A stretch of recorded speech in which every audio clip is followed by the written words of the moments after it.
Electrocast. There's a change happening in the way we live, the way we work, the way we spend our money and make our decisions. We are evolving to be more conscious in our actions in a way that serves the world and makes it a better place. Welcome to the Ethical Evolution. The Ethical Evolution podcast is brought to you by Ethical Change Agency. I'm Bindi, I'm the founder, and my mission is to help ethical entrepreneurs and holistic healers to find their voice through spiritual coaching and podcasting. I'm honoured to bring you the stories of those who create change through healing, kindness, innovation, purpose, and spirit. Understanding that to create collective change, we need to be the change. It all begins with us.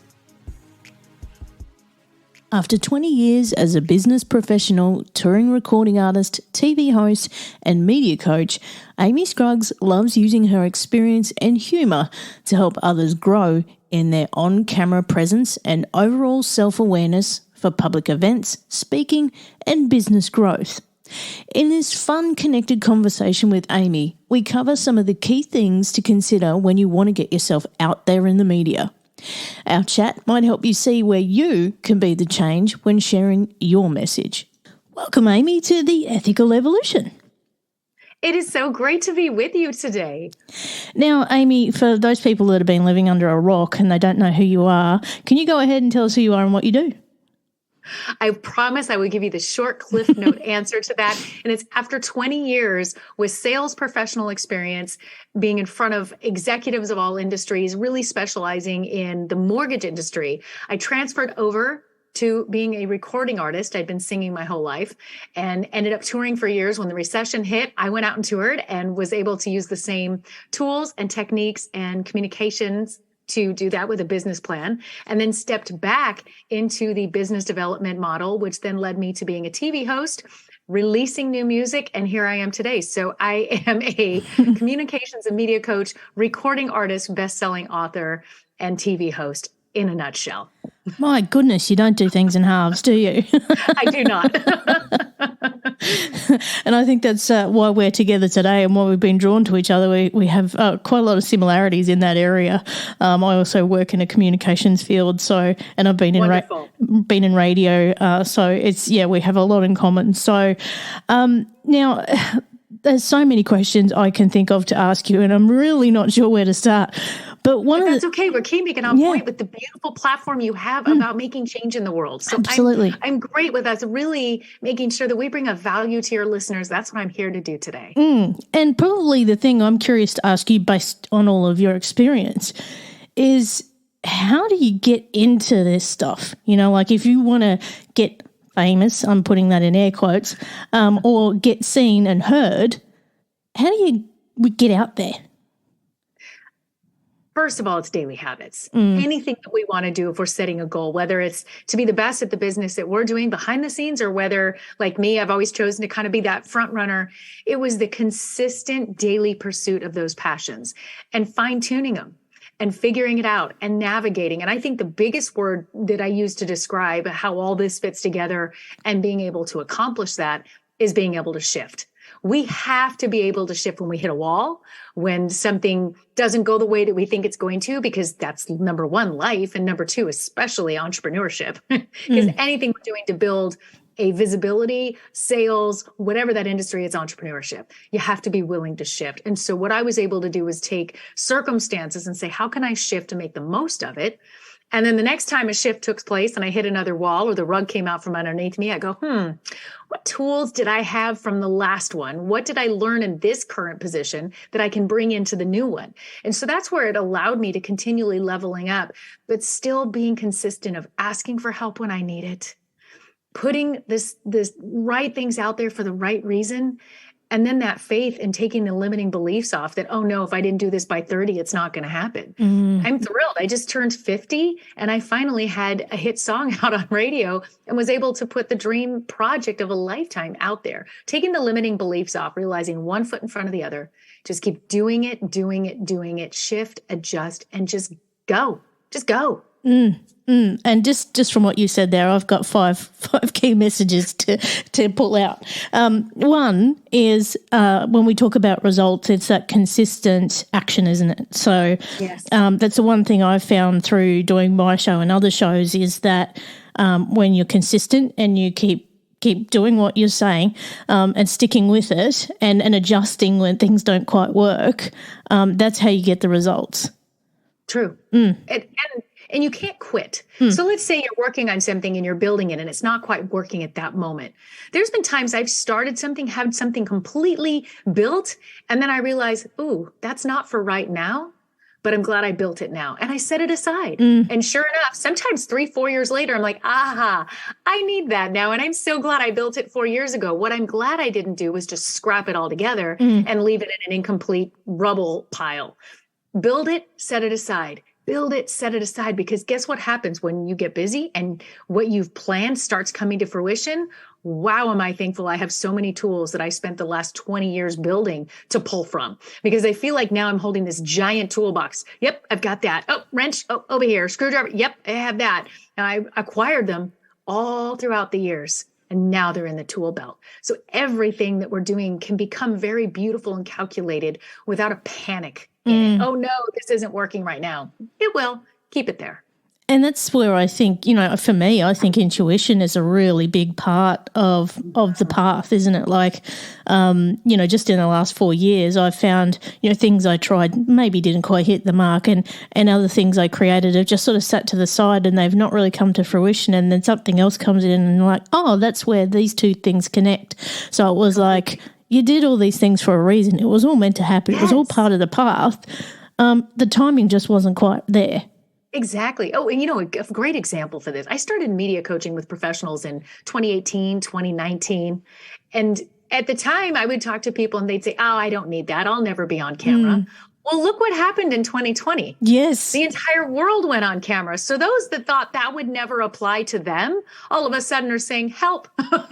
So sometimes things may not make sense in the moment. But we don't know what's coming around the corner. The pandemic launched my visibility and credibility in this space, because now I'm working with support staff that need to be more comfortable in their virtual meetings and present a polished front. I've done workshops with teachers and educators who would have never thought this applied to them. But guess what? Now it does. So it's really interesting. We can put something out there and maybe the timing isn't right then, but have that peace and patience that it might be just right around the corner. And that pandemic, it really was the thing that was the catalyst for everything, wasn't it? Like, you'd probably see people are far more confident on camera nowadays than they would have been, say, 3 years ago, because we're on one nearly every day now. Every day. And it's changed the way we do business and learning and work moving forward, regardless of whether there's a pandemic or not. Yes. It is surprising to me, though, how many professionals still aren't comfortable, or those that I still work with, even in just virtual meetings and framing themselves properly. Yes. And maybe, cleaning the lens once in a while. There are still some tricks in there that haven't seeped all the way through. So it's really fun to see where things have become normal to a lot of individuals and where some have just still been fighting it and they don't want to change and grow into it. And that's what I'm here to send that message is it's time to evolve and change into this new confidence and way of presenting ourselves, even in a meeting like this. I want you to feel that I'm sitting right here with you, that we're making eye contact. I'm not, laying down or sitting underneath the desk, and I'm not standing over you. There's ways that we can create an in-person feel virtually. I think I need to send a few people to you, Amy, because the hundreds of people that I interview. I'm sure you see it all. Yes. I see it all. And there's so many things that we can teach them. Courtesies we can start doing that should just be new habits. We're not new to this anymore. It's time to all of us just kind of class it up a little bit. That's exactly it. And, so for those people who, might have a dream to get in front of camera, yes. I've been joking for several years and it's almost a vision that I think is going to happen one day, because everything I do comes from a vision. And people have been joking that I'm Australia's answer to Ellen. So it's like, it's going to happen one day. So how do we get me in front of camera, Amy? Well, I love that you're visualizing it because I think everything has to come from within first. That way you're clearing any resistance without getting too deep into that, but taking that time to meditate about it, see yourself there, clear any limiting beliefs or something that might be taking place, but definitely putting yourself in that situation and then watching and seeing how your network starts growing and weaving in that direction. A big thing is asking for the help. If we don't ask, say, do you know someone? Hey, I've been thinking it's time for me to lead towards having my own TV show. Do you know someone looking for a host? Do you know someone that could help me? Maybe with a local studio I could set up. Somebody knows somebody that can help us. And most of the time, our inability to have some of these things come to fruition is the lack of asking. That is such a big thing that I learned probably about 5 years ago when I had my first podcast. I think I got 8 episodes in, and the guest that I had asked me to be a host of their show. And it was then that I learned if you don't ask, you won't get an answer. And the guests that I started to get because I was asking and I started to get yeses, I was like, oh, that's all I had to do. That's all I had to do. And now I've just been to LA and I've been having lunch and dinner with Hollywood movie stars. So I'm like, oh, it's surreal that we've gone from that to this, you know? Yeah. And it's amazing, but you visualize it first, you take those action steps, and there's a philosophy on the nose. A lot of people won't ask because they're afraid of the no. But one of my favorite mentors, and he's just incredible, David Meltzer teaches this. The art of no. If you knew that the yes you're wanting was 25 no's away, wouldn't you get excited when you got to 18, 19, 20 no's? Like, wow, because usually that is the case. So we keep asking. We have to take those no's because everything is either protecting or promoting us. All those no's I'm so thankful for because I wasn't supposed to be there and I probably would have screwed it up. The yeses come just at the right time. Keep asking, keep asking, keep asking. And, you know, just sticking on that asking the question, I recently met a New York talent executive who, you know, worked for MTV. And, you know, he said, if you ever need anything, and what I'm finding is there's this energy lately. Who you're talking about. Sorry? You think you know who, yeah. Yes, it is who you think it is. And so he said, if you need anything, let me know. And I was like, So recently I hit him up for something and yeah, it was a yes without a heartbeat, you know, and just having that support. And what I'm seeing is there's this energy and this, you know, this camaraderie and this community where people are there to help each other up and, you know, support each other and, you know, recommend them to other people and pass on, you know, it's like pass that baton on instead of being a competitor. Let's support each other to get there together. Exactly. Yeah. Well, and do you notice, I think as humans, we want to help each other. Like if you were to come to me and say, Amy, I need a resource for this, I'd be like, oh, I'd be so happy to provide value. It's interesting that we're afraid to ask, but when we are asked, 9 times out of 10, most of us are more than happy to accommodate and say, let me see what I can do. Let me try to see if I can find somebody to fill that need for you. So we have no problem giving it. It's the receiving that a lot of times we don't always think that we're worthy or that we're ready or we're afraid, whatever those obstacles are holding us back. But people really do generally want to give and serve, especially in our circles, those of us that are taking the time to meet each other, to network, to put good words out there and good messages out there, we're most likely going to help each other. And, you know, touching on those limiting beliefs that you were talking about, you know, no doubt you come across so many people that are like, oh, no, I can't do that, or no, I'm going to look stupid, you know, all these kind of things. But I think this is where that manifestation piece comes in, letting go of those limiting beliefs and actually visualizing and seeing yourself and actually embodying that and feeling that like you're almost already there. Now, I've been working with a psychic who told me, write exactly what you want in minute detail down on paper. Within 3 months, all these things started to unfold. Isn't it amazing? And I was just like, whoa. You know, if you attracted that in. Yeah. And the thing is, you got to not hang on to it. You've also got to let it go. You got to let it go into the universe and go, here you go. This is what I want. We'll make it happen. And it And does. that should teach us to stop attracting the things we don't want in. Yeah. Yeah. Because it works both ways. And it's like, wait a minute, I don't want that. So why don't I keep putting this out there and visualizing, writing down those things that I see can be created. And then if it's still a no, oh, wow, I'm either being protected or promoted. And that's okay. I can put that on the shelf. I'll need it later. And that's it. When we get the no, that can do so much to our self-belief and our self-worth, and, that's where those limiting beliefs hold us back. I mean, what are your tips for helping people to sort of let go of that stuff? I try to bring in a common thread of we all feel this way, especially letting go of the fear of being on camera or speaking and public speaking. Say, listen, we all feel stupid. I feel stupid when I speak. I don't like the sound of my voice or the look of my face. That's the most common thing. So if you say this is normal, we all feel this way, and bring you're not unique. Let's take and make this a group thing. Okay, now that we're in this, all right, now let's take a look at it. And the other thing, and I say this when I'm on stage presenting this, I point out to everyone in the room, you did not come in here with a bag on your head. I didn't see anyone with a bag on their head. This is still your face. You were comfortable enough to come and greet each other and be here and be with me. So take that same confidence it took you to walk in this room and take that behind the camera, because it's the same thing.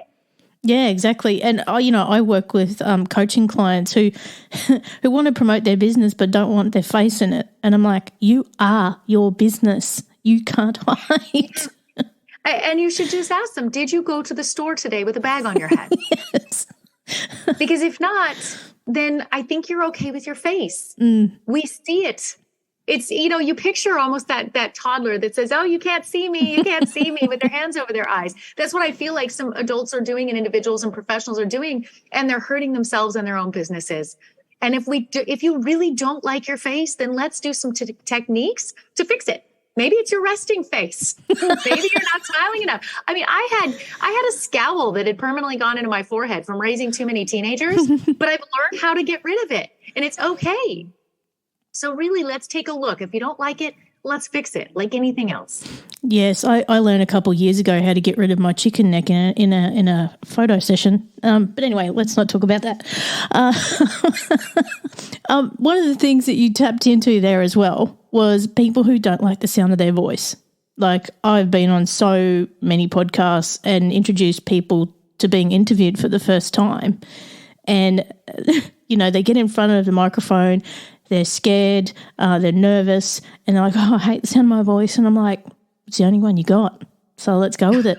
It's the only one you have. And, even with our voice, there are things we can do to change it. It's a muscle like anything else. You can find your nice, rich, medium voice. Some people don't realize they're maybe speaking up higher in their nasal cavity. We can drop that down. So let's start working with the different vocal patterns, the different sounds in your voice until we find one that you like, that you feel is representing what you feel you should be representing. But being stuck isn't an option. Our brains are amazing things of what we can do. We can change how our face sits and looks. We can change the sounds in our voice. We can change how we articulate, what our inflections are. We can work on our vocabulary. People taking out the filler words is my favorite part of coaching. When I see a client lose the ums, yas, and so's and actually start a sentence with a sentence, it is powerful. And a lot of times that will create the new confidence. Absolutely. And,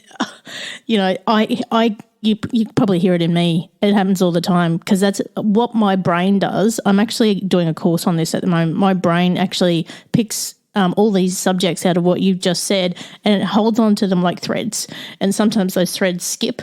That's where I lose my words. And it's happened several times, with many people, and they're like, no, I get it. I completely get it. But, everybody's got a process. And if you can find a process that works for you, I think that's where you're really going to nail it.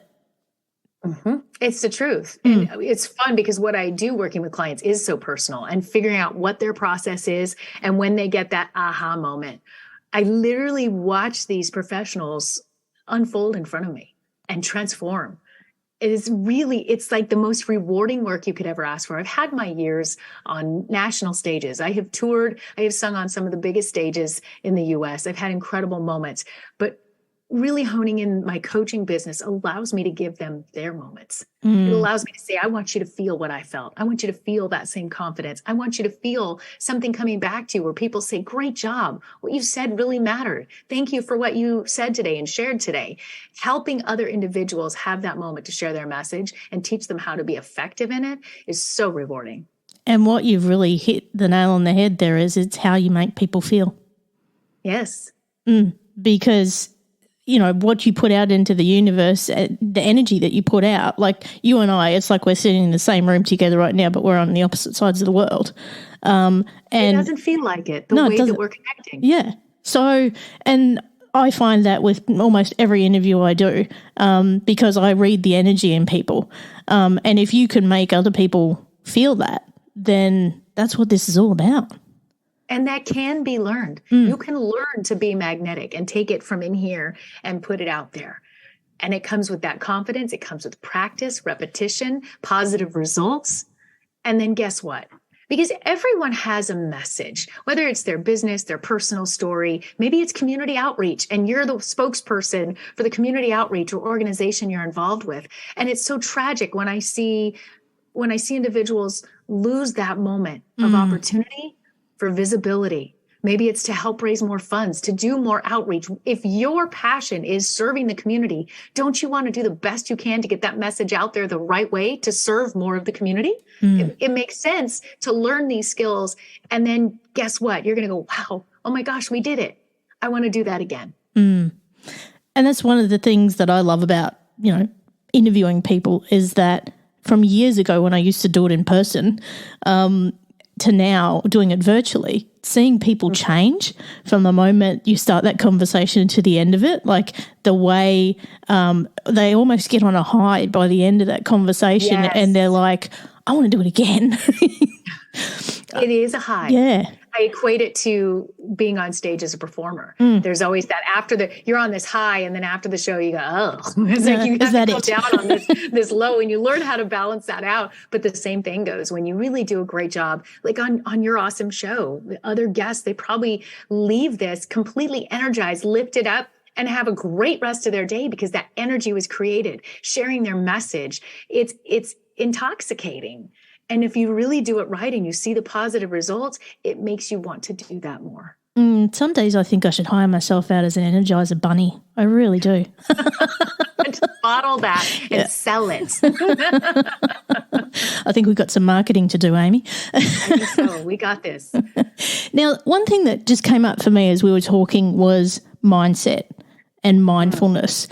When we're talking, we really need to think about the words we're using. Yes. They're powerful. And I'm being very conscious in what's coming out of my mouth at the moment because I know you're listening.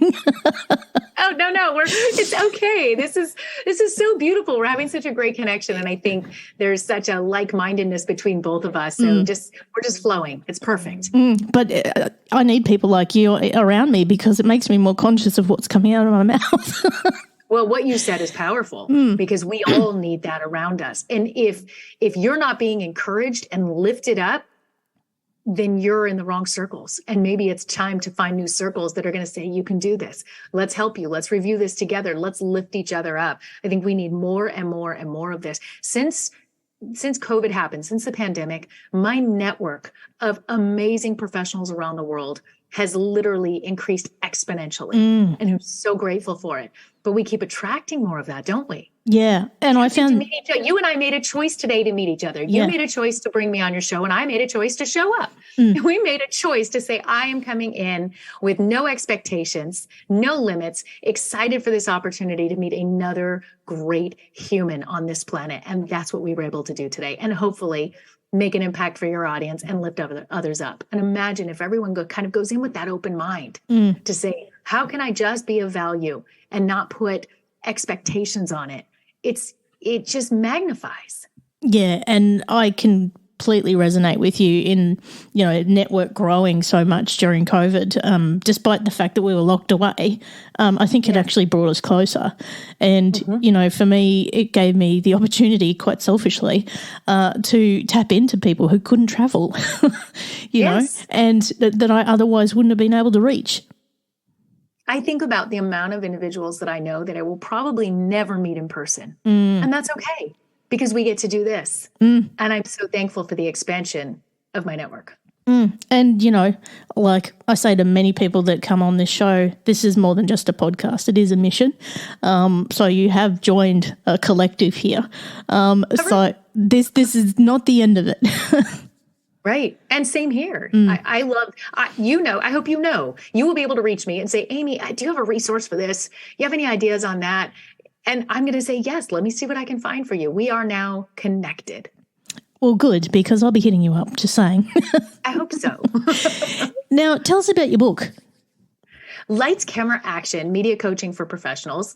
Again, going back to the pandemic starting, I knew because I had been coaching and I saw this camera world unfolding and I went, this is probably a good time for me to write down some of these techniques I've already been doing because people are going to need this right now. Professionals are going to need this. And it says media coaching for professionals in every industry because that's what happened.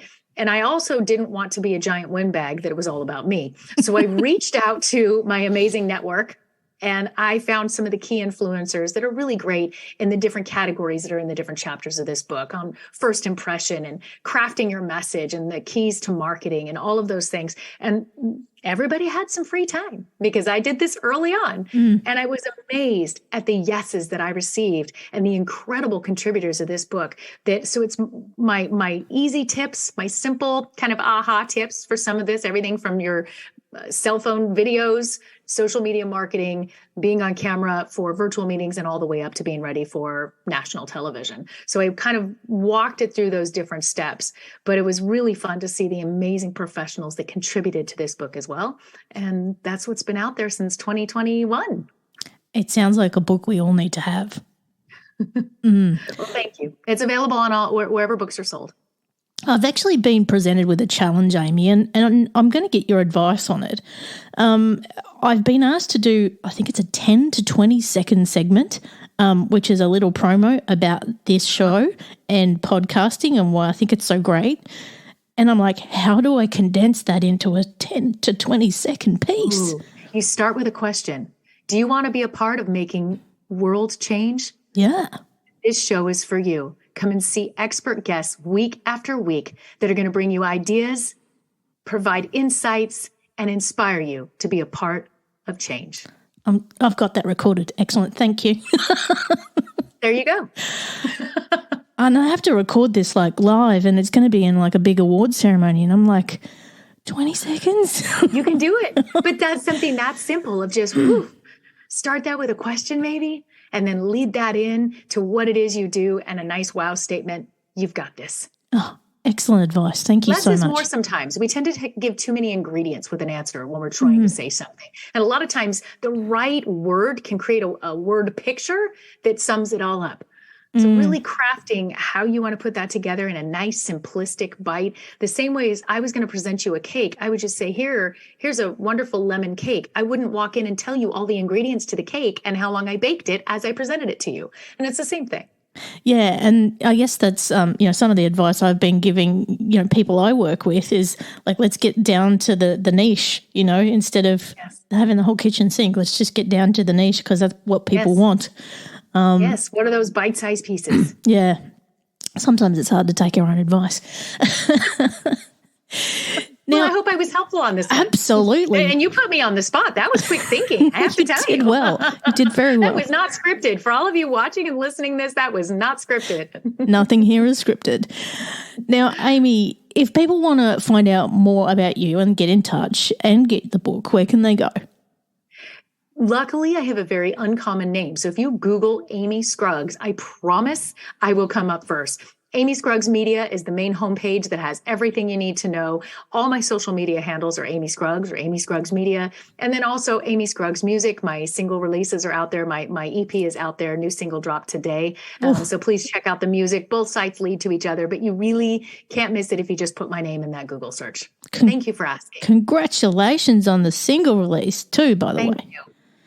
And if people want to listen to that, it's pretty much everywhere, right? Yes, all streaming platforms. Amazing. Now, I can't wait to hear your answer to this question because I ask everyone this question. What's the change you'd like to see in the world, and how can we bring it to life? Open minds. If we open our mind more to actually listening to hear and not listening to respond, the world would change. Well, they give us 2 ears and 1 mouth, right? Yes. And a lot of people forget that. Mm-hmm. Listening's so important. And it comes back to what I was just saying before. It's the words that are important as well, because words have impact, words have energy. Yes. They can do so much. To understand. I want to understand what you're saying, not be thinking of my response, how I'm going to lop it back to you with my own version. Understanding could change the world. And that comes back to something I talk about a lot, conscious conversations. And that's exactly what this is right here, Amy. Yes. I can't thank you enough. We just did it. Yeah. We just did it. We've gone full circle. Look at that. I can't thank you enough for being part of the ethical evolution. Thank you so much. I can't thank you enough for what you are bringing to the world. What a light and joy and amazing resource that we have right here with your show and with you. And I hope everybody taps into that and follows every episode. Thank you for having me. Thanks for listening to the Ethical Evolution Podcast. If you're ready to be the change and would love to work with me on finding your voice through spiritual coaching or creating your own podcast with impact, visit ethicalchangeagency.com.